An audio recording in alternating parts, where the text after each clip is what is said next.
네, 3.1절 기념식에서 마주한 이재명 대통령과 국민의힘 장동혁 대표가 어색한 악수를 나눴습니다. 네, 부동산 공방에서 행정통합 그리고 사법개혁으로 여야가 강대강 대치를 이어가고 있는데요. 이승훈 민주당 전략기획위원회 부위원장, 원영섭 전 국민의힘 미디어 법률단장과 관련 내용들 짚어보겠습니다. 어서 오세요. 어서 오십시오. 안녕하세요. 네, 자 오늘 3.1절 기념식에 여야 대표들도 자리했는데 이 자리에서 좀 이재명 대통령, 장동혁 대표와 뭐 입장할 때, 퇴장할 때 두 번의 악수를 나눈 것 같은데 특별한 대화는 좀 없었던 것 같아요. 그렇죠. 지금 굉장히 껄끄러운 상황이죠. 예. 저번에 장동혁 대표하고 대통령과의 회담이 잡혀 있었는데 갑자기 취소했잖아요. 예. 그렇기 때문에 대화할 수 있는 시간이 없었고요. 또 최근에 대통령께서 강력한 메시지를 통해서 부동산에 대한 투자를 산업과 주식에 대한 투자로 가자. 우리의 근본적 산업 구조를 바꾸자라고 하는 강한 메시지를 내면서 1주택조차도 팔겠다라고 했잖아요. 그래 내 집 팔게 부동산 정상화로 가자라고 하셨는데 장동혁 대표가 굉장히 불편한 상황이 됐어요. 경위 여부를 불문하고 6채인데 이 6채를 정리하지 못하고 마치 다주택자들을 옹호하는 것처럼 보여줬거든요. 본인 입장에서 보면 굉장히 부담스러웠을 것이고 또 한동훈 전 대표와의 갈등 관계가 지속되면서 지금 국민의힘의 지지율이 최악으로 치닫고 있거든요. 그래서 지금 사면 초과 상태이기 때문에 대통령과 마주하면서 웃으면서 대화를 건네기도 좀 어려운 장동혁 대표의 상황이다라고 말씀드립니다. 네, 말씀하신 것처럼 청와대 오찬 무산된 이후 처음이었는데 아무래도 두 사람 다 좀 불편한 분위기였겠죠? 예, 그런데 3.1절이라는 게 우리나라 독립운동에서 가장 중요한 사건 중에 하나지 않습니까? 그리고 독립운동가들이나 아니면 그 많은 분들이 지금 그 행사에 참여를 하고 있는데 뭐 대결의 진영, 정당의 경쟁 이런 걸로 메시지가 나가는 거는 극히 자제해야 된다라는 생각은 뭐 대통령이나 아니면 장동혁 대표나 둘 다 하고 계신 것 같아요. 그러니까 악수하고 뭐 다른 그런 오해가 불러일으킬 만한 그런 그 제스처나 이런 거는 없이 그냥 이렇게 악수만 한 걸로 그렇게 보여집니다. 예, 지난 그 설 연휴에 SNS를 통해서 대통령과 장동혁 대표 간의 그 부동산 공방이 이어지고 있었는데 여야는 직전까지 이 문제를 가지고 정쟁을 벌이기도 했습니다. 들어보겠습니다. 사용하고 있지 않는 한 채에 대해서는 오래전에 매물로 내놓은 상황이고요. 부동산을 통해서 거래를 진행을 하고 있지만 매수가 없다고 알고 있습니다. 매수자가 없다면 국민의힘이 평소 강조해온 시장 논리에 따라 가격을 낮추면 될 일입니다. 자신에게 닥친 선택 앞에서는 조건을 붙이고 예외를 주장하는 태도는 설득력이 없습니다. 네, 그러니까 이제 이재명 대통령이 집을 이제 매물로 내놓은 상태이고 정청래 대표는 본인은 무주택자다. 오히려 팔 게 많은 장동혁 대표가 부럽다. 이렇게 좀 비꼬았는데 지금 이 정도의 그 압박에 대해서는 좀 어떻게 보십니까? 저는 민주당 측에서 굉장히 적반하장적인 주장을 하는 거라고 보여지는데요. 이 이슈가 불거진 계기가 이재명 대통령께서 직접 SNS에 글을 올렸습니다. 다주택자도 마녀 사냥하더니 나중에는 똘똘한 한 채를 가진 집주인 그 소유자들도 마녀 사냥을 하셨어요. 예. 그러니까 아니 본인은 그러면 일종의 똘똘한 한 채죠. 그 성남 분당에 있는 아파트가 있는데 과거에 비해서 뭐 많이 시세 차익도 있었고 그리고 무엇보다 저번에 계양에 출마를 하면서 그때도 그 판다라고 하면서 부동산에 내놨다가 다시 걷어들인 적이 있습니다. 본인이 똘똘한 집 한 채를 가지고 있는 분인데 자기가 그걸 가지고 또 그 국민들의 또 일부를 마녀 사냥하고 갈라치기를 하니 그 부분에 대해서 비판한 거지 않습니까? 그리고 장동혁 대표하고 입장이 다른 게 이재명 대통령은 지금 청와대 살고 계시니까 분당에 있는 아파트에 실거주 하지 않으세요. 그런데 그의 반면에 장동혁 대표가 가지고 있는 그런 여러 채 집 주택이나 이런 주거들은 따지고 보면 실제로 전부 실거주를 하는 주거들이거든요. 그중에 실거주를 안 할 수 있는 뭐 오피스텔 하나 그거를 이제 내놓는다고 한 건데 그거를 마치 같은 그런 관점에서 본다는 거는 저는 뭐 적절하지 않다라고 말씀드립니다. 예. 예. 이제 국민의힘에서는 그러니까 이 대통령의 분당 아파트 매각이 결국 정치적인 이벤트로 그냥 오용될 수 있다는 우려인데 어떻게 생각하세요? 아니, 정치적인 이벤트로서 강한 메시지를 주는 거죠. 대통령이 한 채밖에 없음에도 불구하고 이것까지도 시장에 내놓는다. 그러면 우리나라의 어떤 부동산 패러다임을 완전히 바꾸겠다라고 하는 강한 메시지를 준 겁니다. 대통령이 똘똘한 한 채를 팔았다고 했을 때, 그러면 이제 부동산이 정말 고점인가? 이제 앞으로 내려가는 건가? 이런 생각 가질 수 있잖아요. 코스피가 6천을 넘을 거라고 아무도 예상하지 못했잖아요. 저도 마찬가지였고요. 예. 그만큼 시장이 신뢰하기 시작한 겁니다. 이재명 정부를. 이 신뢰를 이제 부동산에도 가는 것이고요.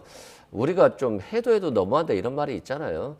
뭐 지방의 집 한 채는 한 채가 3억인데 서울에는 한 평이 3억인 거잖아요. 이건 현실적으로 이해할 수 없고 지방에서는 평생 열심히 일해서 집 한 채를 사는데 서울 사람들은 집 한 채만 사놓으면 이게 3억이 30억 된다, 100억 된다. 이건 이해할 수 없는 부분이 있어요. 그래서 어느 정도의 정상화는 필요하다. 우리가 의도적으로 부동산 값을 폭락시킬 이유는 없습니다만 최소한의 어느 정도의 정상화는 필요하고 또 이 부동산 폭등이 인구 소멸로 이어져요. 지방의 인구 소멸. 지방에서 우리 아이는 살리지 않겠다. 다 서울로 보내겠다라고 하는 부모님의 생각이잖아요. 이런 것들도 어느 정도 좀 바꿔줄 수 있고 이게 대구 통합시, 뭐 광주 통합, 광주 전남 통합 이런 것들도 결국 지역 소멸을 막아보는 것이거든요. 큰 관점에서 대통령이 내 집도 팔겠다. 98년도부터 살아왔던 내 이 애착이 가는 집도 팔아서 국민들께 메시지를 정확히 주겠다는 거예요. 대통령이 스스로 내려놓겠다.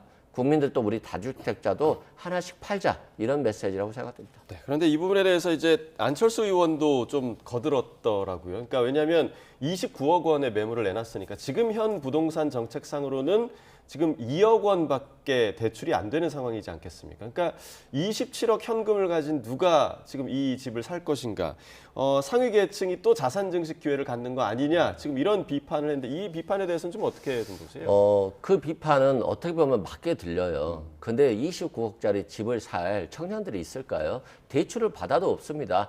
결국에는 고위공직자인 또는 부모님이 굉장히 잘 사는 사람들이 돈을 사실상 우회적인 증여 방식으로 집을 사는 경우가 있지. 예. 현실적으로 이런 증여 없이 스스로 대출만으로 집을 사고 버텨나가는 경우는 거의 없거든요.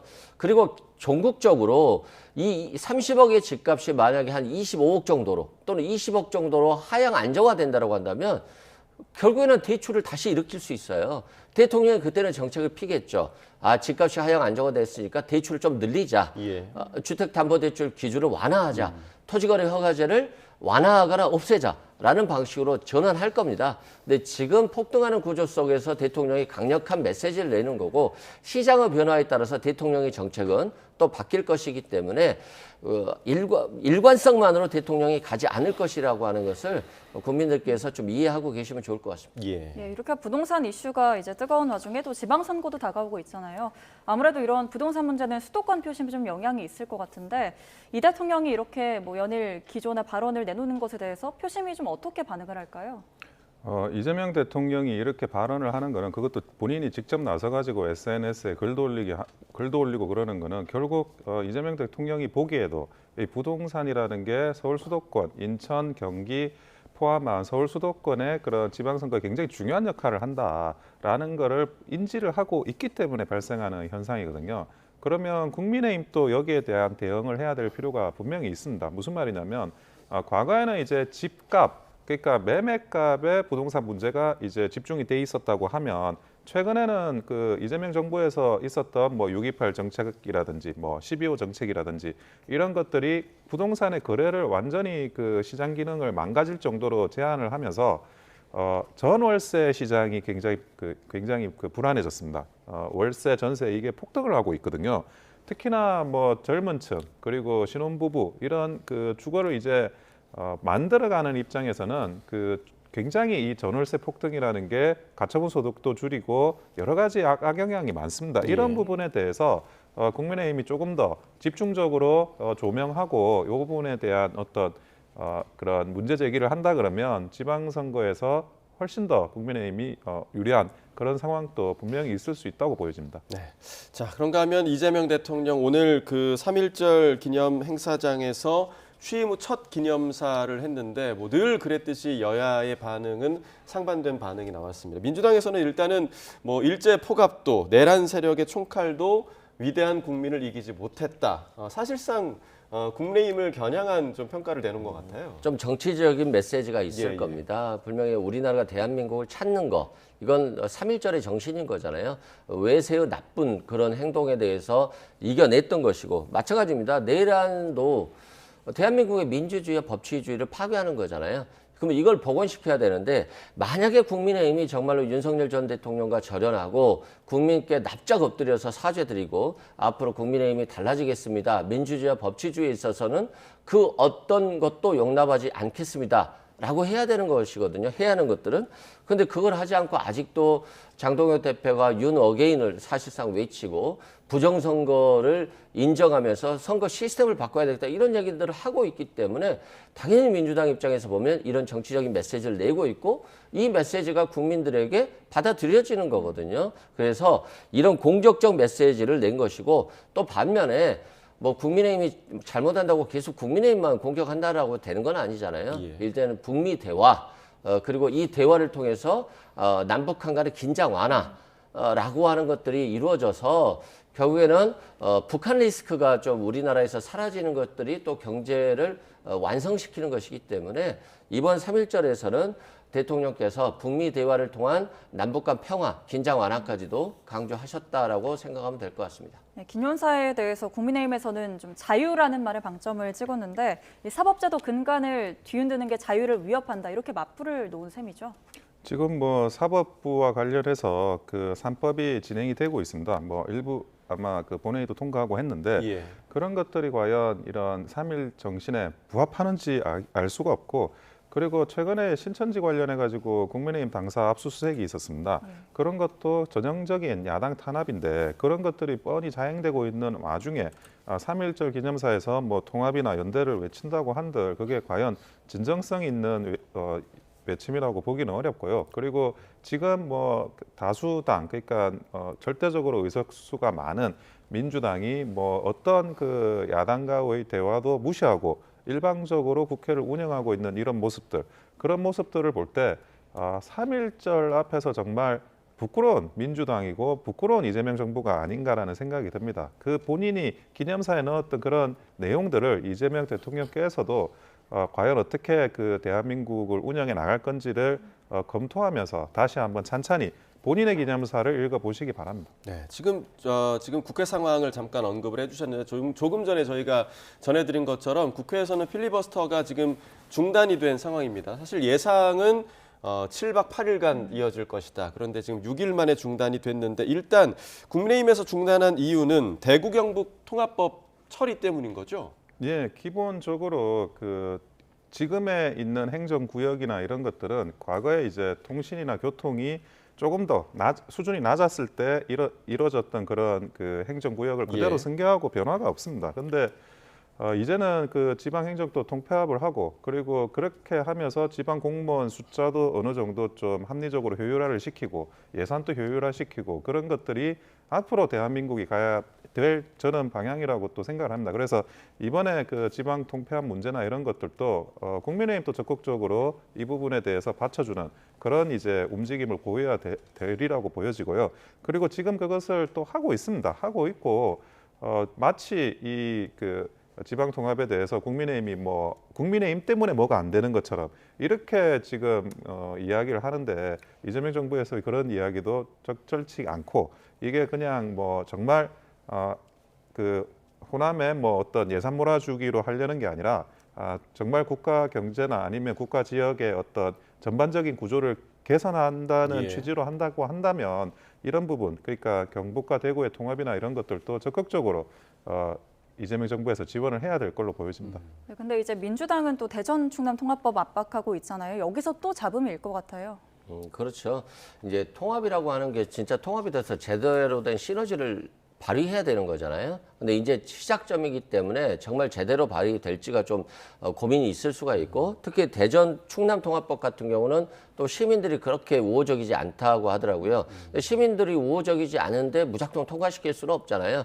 그런 측면에서 조금은 고민이 되는 지점이 있고 광주 전남 같은 경우는 통합을 통해서 정말 제대로 된 산업도 유치하고 인구 소멸도 극복하겠다라고 하는 식으로 해서 먼저 결정한 거잖아요. 빨리 가고 있는 거고. 근데 대구 경북 통합법 같은 경우는 먼저 시작했습니다만 지금 통합을 못하는 것들이 뭐 주호영 의원 같은 경우는 통합을 찬성하고 뭐 추경호 의원 같은 경우는 통합을 반대하고 있거든요. 그래서 대구 경북 의원들 자체도 반대와 찬성이 좀 갈려져 있어서 이 부분에 있어서 조금 논쟁이 있어서 통합이 못 되고 있는데 결국에는 하는 게 좋으면 해야 되지 않겠어요? 국회의원들이 자신의 정치적 의지, 내가 대구시장이 될 거야, 내가 대구 경북 통합시장이 될 거야, 이걸 넘어서 이 통합이 정말 대구 경북 시민들에게 도움이 된다라고 한다면 적극적으로 유치해야죠. 그러면 뭐 국민의힘 내부 교통 정리만 되면 민주당은 지금 추진하려는 의지입니까? 그렇다고 저는 봅니다. 아니 대구 경북 시민들이 적극적으로 원하는데 민주당이 반대할 이유가 없잖아요. 그래서 교통 정리만 되면 저는 통합이 될 것으로 알고 있고 또한 이제 이 통합이 되면 이런 상황이 있어요. 특별시에 특별한 혜택을 주는 거잖아요. 뭐 AI라든가 로봇이라든가 또는 데이터 센터라든가 바이오 등 각 지역의 특별한 어떤 산업들을 유치할 수 있는 거거든요. 그런 측면에서는 저는 지금의 어떤 변화 이런 것들이 결국 통합시에 특별시에 특히 더 도움이 되지 않을까. 그래서 대구 시민들의 뜻이 그렇다라고 한다면 민주당도 적극적으로 통과시킬 것으로 보고 있습니다. 예, 국회 상황 조금 더 보면 이제 민주당 주도로 사법개혁 3법도 통과를 했잖아요. 근데 국민의힘은 이제 이 대통령한테 거부권 행사해야 한다 이렇게 주장하고 있는 거죠. 그 위헌적인 요소가 굉장히 많은 법률입니다. 뭐 간단하게 말씀드리면 법 왜곡죄 같은 경우에는 북한에서 사용되고 있는 그런 법률이고요. 그리고 물론 아주 일부 국가가 있습니다. 독일이나 스페인 같은 국가가 있는데 거기서도 거의 사문화된 법률입니다. 결국 이제 마음에 안 드는 그런 뭐 판사 검사의 판결이나 기소가 있다 그러면 그걸 고발을 하거나 고소를 하게 되면 경찰 가가지고 조사받아야 돼요.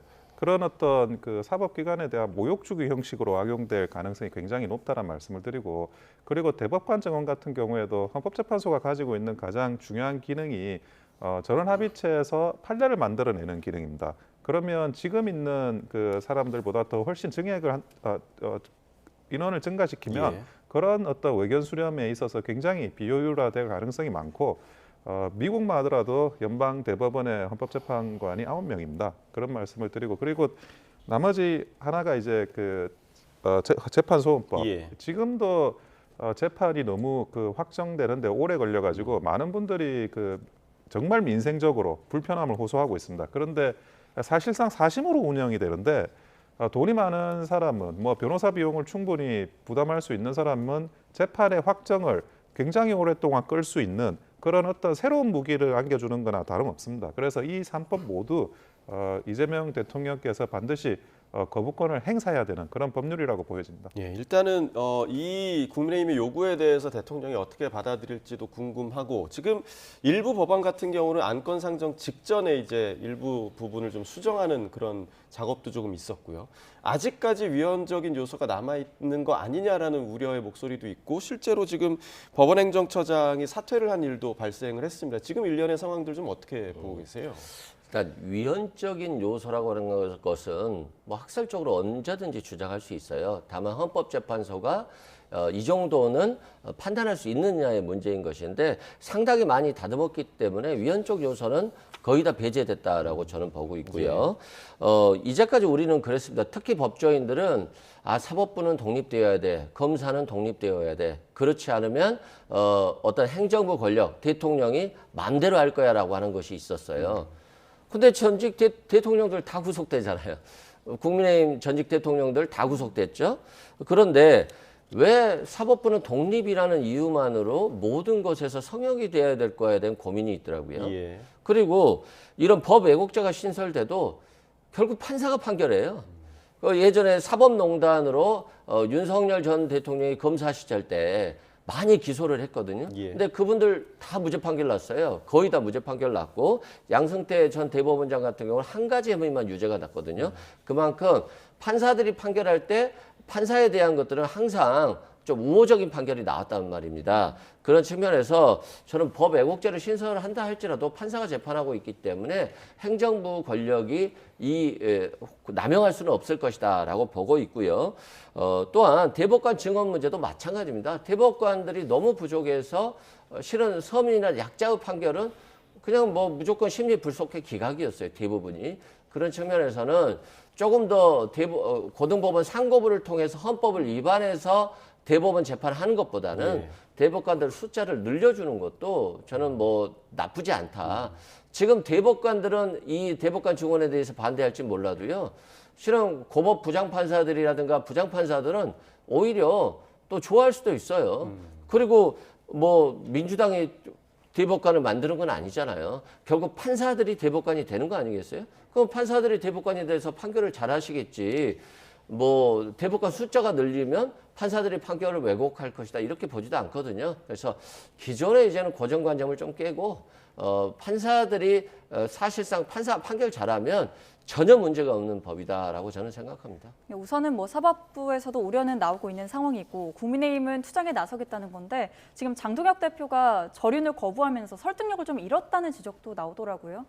근데 그 기본적으로 뭐 윤석열 전 대통령도 그 비상계엄 이후에 사과 말씀을 하신 적이 있고 김문수 대통령 후보께서도 그 대선 기간에 사과를 말씀을 하신 적이 있고 그리고 장동혁 대표도 사실은 뭐 얼마 전에 또 사과 발언을 하신 적이 있습니다. 그리고 윤석열 전 대통령은 지금 이제 탈당을 하셔가지고 또 당원은 아니세요. 그러니까 이런 많은 것들을 고려하면 계속 절윤해라 이러는 것들이 일종의 그 정치적인 프레임으로 볼 수도 있습니다. 그러니까 무슨 말이냐?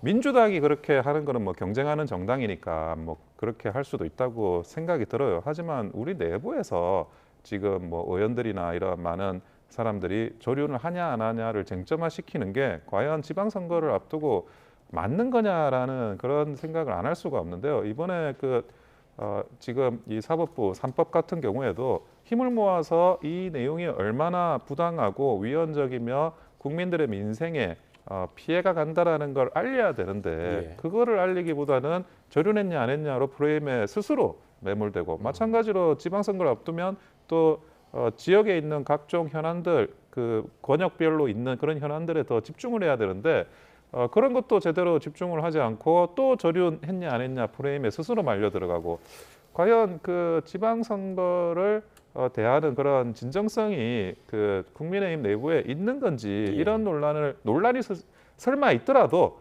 논란이 있더라도 선거를 앞두고는 그걸 오히려 덮고 가야 되는 게 그게 맞는 방향인데 그 부분에 대해서 굉장히 국민의힘의 그런 각종 논란들은 아쉬운 부분이 있습니다. 네, 지방선거를 앞두고 국민의힘의 내홍이 얼마나 좀 잠재워질 수 있는지 좀 지켜봐야 할 부분인 것 같습니다.